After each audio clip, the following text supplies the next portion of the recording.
পঞ্চায়েত সিরিজের খুশবু দিদি একটা গ্রামীণ সহজ সরল সোজা সাপটা মেয়ের চরিত্রে অভিনয় করেন তৃপ্তি সাহু।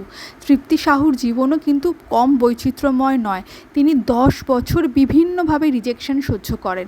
তাকে কখনো শুনতে হয়েছিল গায়ের রং ফর্সা নয়, তিনি অভিনয়টা ঠিক জানেন না, ওনার নিজের তখন কোনো পয়সা ছিল না, তাই কোনো ওয়ার্কশপ জয়েন করতে পারেননি বা থিয়েটার গ্রুপও জয়েন করতে পারেননি। কিন্তু অভিনয় পেশাটাকে উনি ভালোবেসেছিলেন, অভিনয়কে ভালোবেসেছিলেন। ওনার বাবার স্বপ্ন অভিনয় করা ছিল, কিন্তু পেটের দায়ে ট্রাক ড্রাইভার হয়েছিলেন, তাও তিনি লেগেছিলেন যে একটা সুযোগের অপেক্ষায়, এবং পঞ্চায়েতে সেটা দেখিয়ে দেন।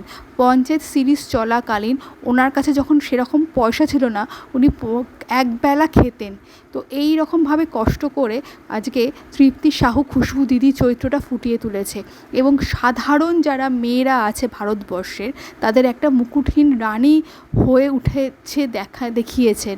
তো আপনাদের খুশবু দিদি বা তৃপ্তি সাহুর গল্প কেমন লাগলো, পঞ্চায়েত সিরিজ কেমন লাগলো, অবশ্যই জানাবেন।